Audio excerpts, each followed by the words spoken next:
Political आणि गेल्या काही दिवसांपासून आपण जर राजकारण बघितलं तर त्या अनुषंगाने हा कोर्स जो आहे तर तरुण पिढीसाठी कसा असेल? आता खरं तर अलीकडच्या राजकारणामध्ये आपण सगळं पाहतो की रिव्हेंज पॉलिटिक्स आलेला आहे. बदल्याची भावना राजकारणात यापूर्वी कधी नव्हती. जो एकामेकाशी वैचारिक लढाई होती ती आता वैचारिक लढाई, वैयक्तिक लढाई झालेली राजकारणात आता अलीकडे तुम्हाला बघायला मिळते. म्हणून या सगळ्या राजकारणातून जर नवं काही घडवायचं असेल तर तरुणांना पुढे यावं लागेल आणि सुशिक्षित तरुणांना, उच्चशिक्षित तरुणांना पुढे यावं लागेल आणि विकासाचं राजकारण म्हणून आपण म्हणतो आणि विकासाचं राजकारण, विचाराचं राजकारण बाजूला करून वैयक्तिक हिताचं राजकारण देशामध्ये सुरू झालेलं आहे. आणि हम करे सो कायदा ही जी पद्धत आहे किंवा या देशातील संविधान आणि लोकशाहीवर आधारित देश चालावा अशी जी अपेक्षा आहे तरच या देशातील जनतंत्र, लोकशाही टिकू शकेल. परंतु तसं होताना दिसत नाही. म्हणून युवकांच्याकडून आमची अपेक्षा आहे तुम्ही या आणि देशात बदल घडवा अशी आमची त्यांना आर्त हाक आहे. म्हणजे जे काही गुन्हे लोक झाले तर त्यांच्याकडनं आता अपेक्षा ठेवण्याचा अर्थ नाही असंच लक्षात येत आहे, असंच म्हणावं लागेल. जे काही जुने दांते आहेत, जे इतके वर्ष सत्ताकारण राजकारण करत आलेले आहेत, त्यांच्याकडनं आता अपेक्षा ठेवण्यात काही अर्थ नाहीये अशी परिस्थिती निर्माण झाली. असं आहे, राजकारणात कोणी थांबायलाच तयार नाही तर मग युवकांनी यायचं कधी? म्हणून युवक आले पाहिजेत अशी माझी इच्छा आहे.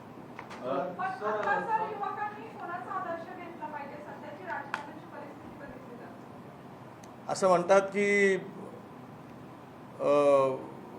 पूर्वी राजकारणांचे पाय धरलं की आनंद मिळायचा. आता तसे पाय शिल्लक दिसत नाही की पाय धरून आनंद मिळेल आणि आपला देश पुढे जाईल.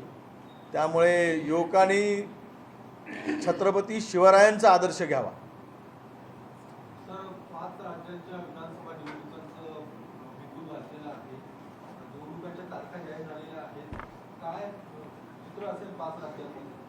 नाही, 5ही राज्यामध्ये काँग्रेस भक्कम आहे.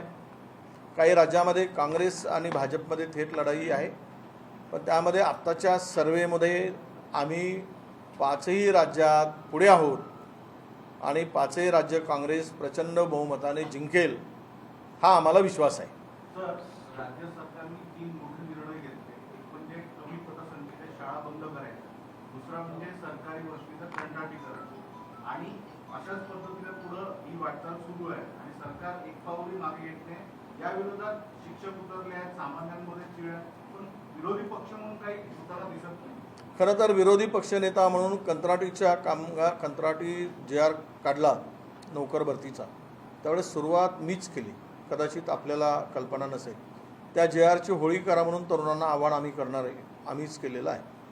हा JR आरक्षणाच्या तर मुळावर आहेच, परंतु मेरिटच्या पण मुळावर आहे. आज माझ्याकडे एक क्लिप आली, आत्ता ती नाही, मी उद्या मुंबईमध्ये या नोकर भरतीमध्ये कसे पैसे उकळले जातात याची क्लिप मी उद्या मुंबईमध्ये वाजवून दाखवणार आहे. माझ्याकडे आत्ता आलेली नाही पण ती गंभीर आहे. या संस्था 15% सेवा शुल्क तर आकारतीलच, त्या पलीकडे जाऊन ही पदं भरत असताना यातून प्रचंड बेरोजगारांची लूट होईल ही शक्यता आहे आणि त्याचे पुरावे आज आमच्याकडे आलेले आहेत. हा राहिला विषय. म्हणून त्यामुळंच हे त्वरित आपण कोणत्याही परिस्थितीमध्ये हा सर्व कंत्राटी कामगारांचा JR रद्द करावा यासाठी आम्ही पाठीमागे लागून आहोत. जे आंदोलन विदर्भात, काल चंद्रपुरामध्ये मोठं आंदोलन झालं, वर्धेमध्ये आंदोलन झालं, सगळीकडे आंदोलन पेटलं आहे. पण सरकारला तरुणांच्या मताची गरज नाही असंच वाटत आहे. कारण पैसा हा त्यांना फार महत्त्वाचा वाटतो, तरुणांचं आयुष्य महत्त्वाचं वाटत नाही. ही त्या सरकारची भूमिका दिसते आहे आणि याचे प्रायश्चित्त सरकारला भोगावे लागतील हा मला विश्वास आहे. राहिला एक, दुसरा शाळांचे खाजगीकरण आणि आत्ता प्रायोगिक तत्वावर महाबळेश्वर, पुणे जिल्ह्यातील महाबळेश्वरच्या तालुक्यातील एका ग्रामीण रुग्णालयाचं खाजगीकरण करण्याचा JR काढला गेला आणि हे एक प्रयोग आहे.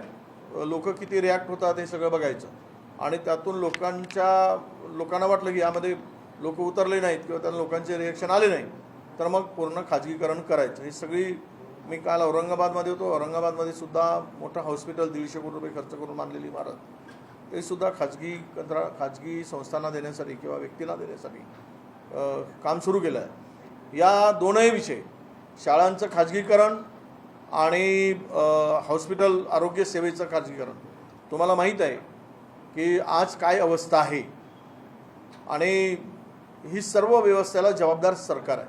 ससून रुग्णालय हे आता रुग्णालय आहे की गुन्हेगाराचा अड्डा आहे हा प्रश्न आता पडायला लागलेला आहे. पुण्यातलं रुग्णालय आहे.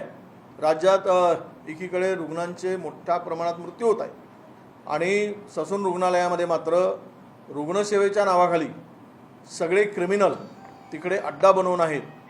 तर ह्या सगळा अड्डा बनत असताना याला कोण जबाबदार? जवळपास 9 गंभीर स्वरूपाचे आरोप असलेले आरोपी त्या ठिकाणी आहेत आणि हे सर्व आरोपी बिनधास्तपणे बर्दास्त घेत आहेत आणि आपले अड्डे चालवत आहेत. तुम्हाला कदाचित मटका किंग हा त्या ठिकाणी बरेच दिवस त्या हॉस्पिटलमध्ये होता. तिथून तो सगळं चालवायचा. त्याला पकडल्या गेलं. पकडल्यानंतर तो फरार झाला. जसा नीरज मोदी फरार झाले तसा नीरव मोदी फरार झाले तसा हा मटका किंगही फरार झाला. म्हणजे फरार केला की गेला याचं उत्तर सरकारने दिलं गेलं पाहिजे. मुळात प्रश्न असा आहे ड्रग्ज माफिया हो ड्रग्ज माफिया मटका किंग हे सर्व 9 लोक त्यातलेच आहेत सगळे. ही सर्व 9 लोक तिकडे ससून रुग्णालयात होती. आता ह्यामध्ये काय पोलीस जबाबदार आहेत? पोलिसावर कारवाई झाली. ते डॉक्टर जबाबदार आहे.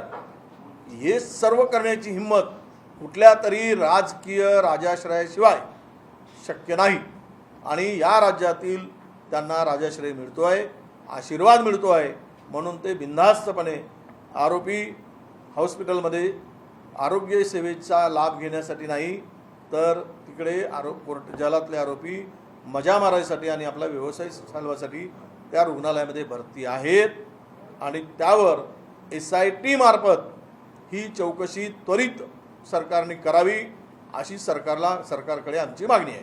5 राज्यांच्या निवडणुका होत्यात मात्र चंद्रपूर आणि पुणे इथली पोटनिवडणूक जी आहे म्हणजे लोकसभेची ती मात्र नागालँडची उभारली. पुणे ही काही आता होणार नाही. आता साधारणपणे चिन्ह असे की आता ते काही होणार नाही. दोनही ठिकाणी भारतीय जनता पक्षाला सत्ताधाऱ्यांना पराभव दिसत होता. त्यांच्या 4 वेळ केलेल्या संरक्षणातून त्यांचा पराभव निश्चित होता. त्यामुळे या दोनही निवडणुका त्यांनी पुढे ढकलल्या. सर बार्टीच्या संदर्भात तुम्ही मुख्यमंत्र्यांना पत्र लिहिलंय. काय नेमकं या पत्रात तुम्ही मागणी करता? नाही, बार्टीच्याही संदर्भात लिहिलं, सारथीच्याही संदर्भात लिहिलं आणि महाज्योतीच्याही संदर्भात माझे पत्र मुख्यमंत्री आणि दोनही उपमुख्यमंत्र्यांना मी पाठवलेलं आहे की यावरचा बजेट लोकसंख्येनुसार असावा. अजूनही बार्टीच्या संदर्भात त्यांना प्रशिक्षण देणाऱ्या ज्या काही संस्थांची निवड केली त्याला स्टे दिला आहे. आज जवळपास 80,000 विद्यार्थी या बार्टीचे या वर्षामध्ये प्रशिक्षणापासून मुक्त आहेत आणि म्हणजे त्यांना मिळत नाही आहे तर वंचित आहेत.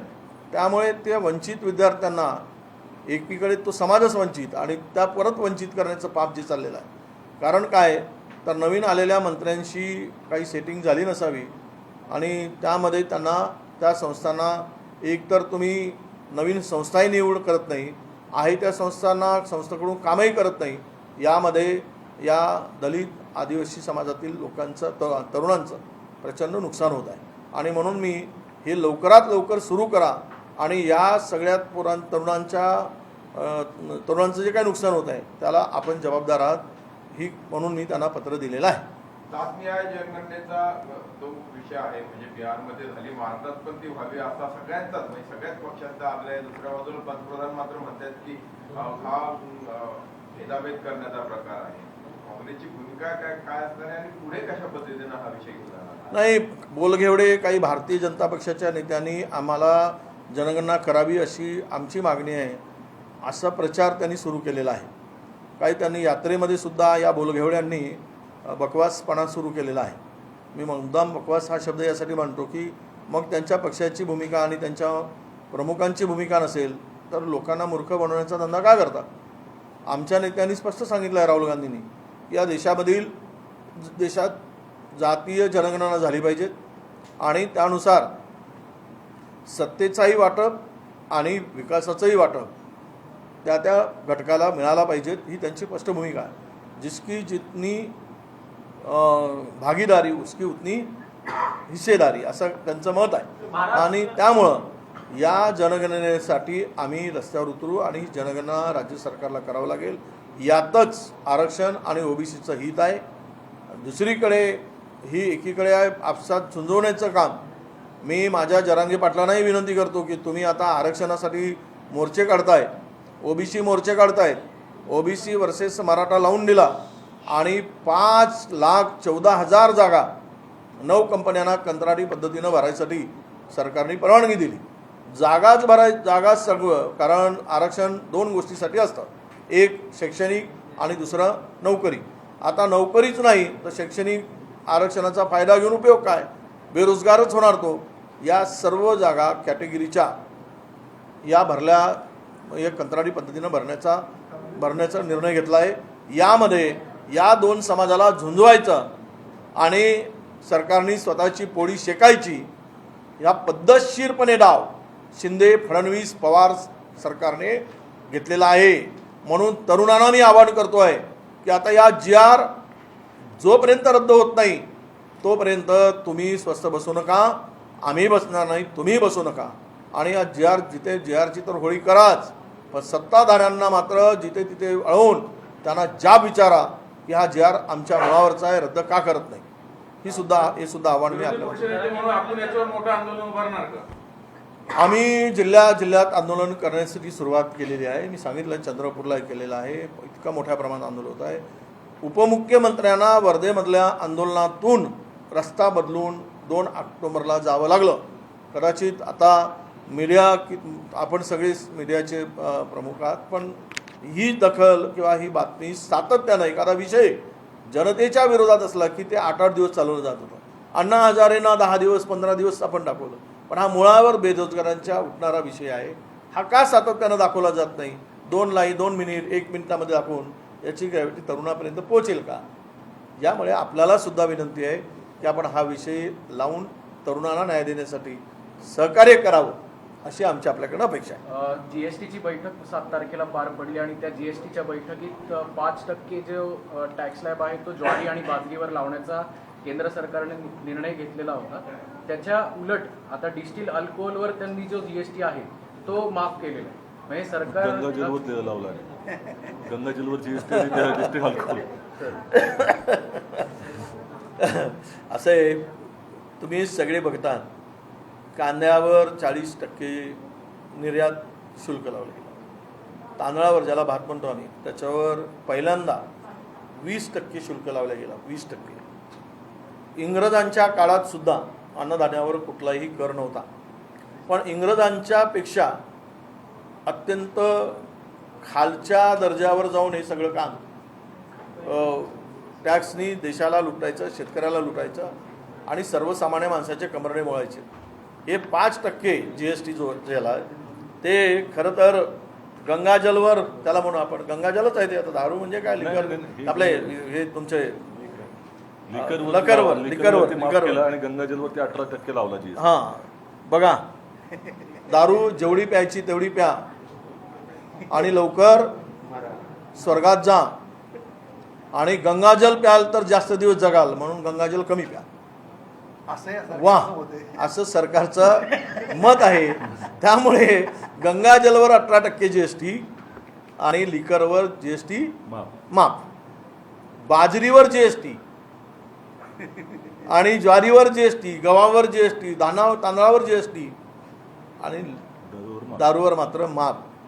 वा, हे सरकार तरुणांना व्यसनाधीन करून लवकरात लवकर ते नोकरी न मागता वर जावेत, हक्क मागू नयेत आणि व्यसनात जाऊन, तसं जिओच्या व्यसनात गेले, जेवढा डेटा दिला तो मोबाईलवर खेळत राहिला आणि आपला हक्क विसरून गेला, तसंच आता दारू पिऊन मस्तपैकी झुमत राहावं, सरकारचं गुण गात राहावं, स्वतःचा हक्क विसरावा, ही सरकारची भूमिका आहे का? हा प्रश्न आहे. राष्ट्रवादीचं चिन्ह आणि शिवसेना 16 आमदार पात्र प्रकरण जे आहे ते दोन्ही सुनावणी आता एकत्र होणार आहेत आणि त्याच पार्श्वभूमीवर राहुल नार्वेकरांना देखील सुप्रीम कोर्टाने नोटीस पाठवली आहे. एकंदरीतच या सगळ्या प्रोसेसला किती विलंब लागेल अजून आणि काय नेमकं चाललंय असं मला वाटतं? मला असं वाटतं की बघा, शिवसेनेच्या संदर्भातली भूमिका कोर्टाने निरीक्षण नोंदवल्यानंतर तो जो काही वेळ दिला होता तो त्या वेळेत काय अजूनही निकाल आलेला नाही. जर मला एक स्पष्टपणे दिसतोय की निकाल या शिवसेनेच्या बाबतीत 16 आमदारांच्या विरोधात आहे म्हणूनच त्याला वेळ काढूपणा चाललेला आहे. आजचं मरण उद्यावर कदाचित कायदा त्यांच्या बाजूला असता तर आत्तापर्यंत निकाल देऊन ते मोकळे झाले असते, पण कायद्याच्या चौकटीत ते अपात्र ठरतील ही भीती कदाचित असावी म्हणून यास विलंब लागतो आहे असं माझं वैयक्तिक मत आहे.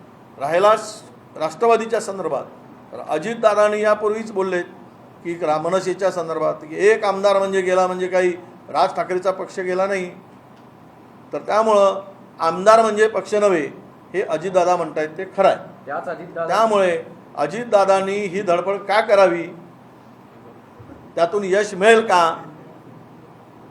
की केवळ हा प्रयत्न आहे हे येणाऱ्या काळात ठरेल. त्याच अजितदादांच्या ताफ्यासमोर परवा ते एका जिल्ह्याच्या दौऱ्यावर गेले असताना शेतकऱ्यांनी टोमॅटो आणि कांदे फेकलेत.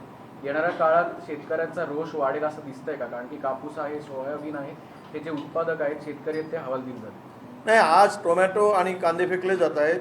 सरकार सुधारलं नाही तर हातात दगड असेल आणि तोही भिरकावला जाईल, त्यावेळेस सरकार त्याला जबाबदार असेल.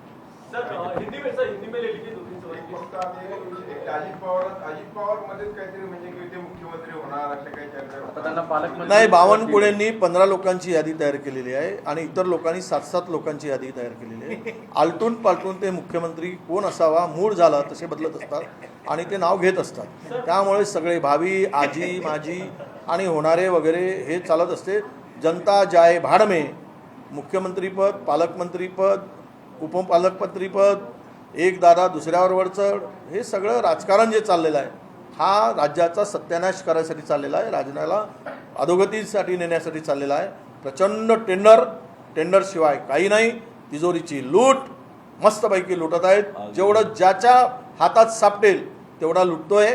आज हा आकडा राज्यामध्ये लुटीचा आणि टक्केवारीचा पूर्वी कधी नव्हता. आज हा आकडा 25% गेलेला आहे.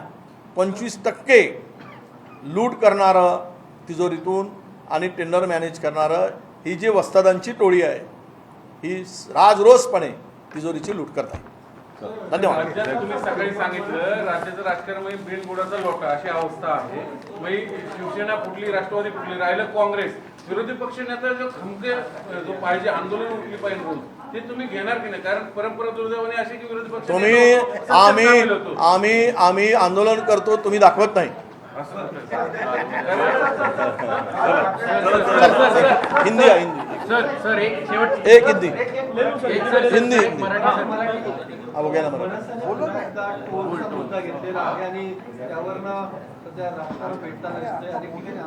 हो, शिंदेजी या राज्याचे मुख्यमंत्र्यांनीच ती याचिका दाखल केली. मग ती याचिका मागे का घेतली? जी पिटिशन होती ती पिटिशन का मागे घेतली हे उत्तर राज ठाकरेंनी विचारलं. ठाण्यातील जनता विचारते, महाराष्ट्रातील जनता विचारते. यापूर्वी सुद्धा 2014 मध्ये टोल मुक्त महाराष्ट्र म्हणून घोषणा केली आत्ताच्या उपमुख्यमंत्र्यांनी, त्यावेळच्या मुख्यमंत्र्यांनी. टोल मुक्त झालेला नाही, पण टोल जिथे आहे तिथे सुद्धा त्या विरुद्ध किती पैसे गोळा झालेत, किती खालेत, कुठे काय हिशोब आहे अजिबात पत्ता नाही. म्हणून जी पिटिशन दाखल केली ती पिटिशन का मागे घेतली तर याचा अर्थ टोल कुणाकडे जातो आहे हे आता महाराष्ट्रातील जनतेला पटलेलं आहे, माहीत झालेलं आहे की टोलचे वाटेकरी कोण, ही टोळधाड कोण हे माहीत झालेलं आहे. बिहार में जातिगत जनगणना हुई, उसके बाद प्रियंका जी ने छत्तीसगढ़ में अनाउंस किया है, राजस्थान में भी हो गया है, राजस्थान में भी ऑर्डर निकले हैं. महाराष्ट्र में अगर आपकी कांग्रेस की या महाविकास आघाड़ी की सरकार आती है तो क्या जातिगत जनगणना कराई जाएगी? नहीं, निश्चित रूप से राहुल जी ने तो स्पष्ट रूप से कहा है, उन्होंने यही भूमिका रखी है. वो उन्होंने मध्य प्रदेश में रखी है, उन्होंने आंध्र प्रदेश में रखी है, कल उन्होंने छत्तीसगढ़ में भी यही भूमिका रखी है. तो हमारी भूमिका स्पष्ट है, हम लोग जात न्याय जनगणना करने के लिए तैयार है। हमारी सत्ता आने के बाद में हम तुरंत इसको शुरू करेंगे। 5 राज्यों के चुनाव घोषित हुए हैं बीजेपी के लिए, ये चुनाव 5-0 से बीजेपी जीतेगी। ये देखो, ये पार्लियामेंट का चुनाव के पहले ये 5 राज्य का चुनाव का नतीजा ये केंद्र पे सत्ता को निर्भर करता है, और ये मैं समझता हूँ कि सेमीफाइनल। इस स्थिति में 5 राज्यों में आज हमारी स्थिति मजबूत है, कांग्रेस मजबूती से खड़ी है, जनता इनके कारोबारों से परेशान है, और 5 राज्यों में कांग्रेस का परचम फहरेगा, यह हमारा विश्वास है। वंचित बहुजन आघाडी सर प्रकाश आंबेडकर सर प्रकाश आंबेडकर वंचितला नाही म्हणतात. त्यांचं असं म्हणणं आहे देश विदेशातील प्रत्येक घडामोडींचे लाईव्ह अपडेट मिळवण्यासाठी आता साम टीव्हीच्या सर्व सोशल मीडिया प्लॅटफॉर्मला लाईक, फॉलो आणि सबस्क्राईब करा. तसंच सर्व नोटिफिकेशनसाठी बेल आयकॉन प्रेस करायला विसरू नका.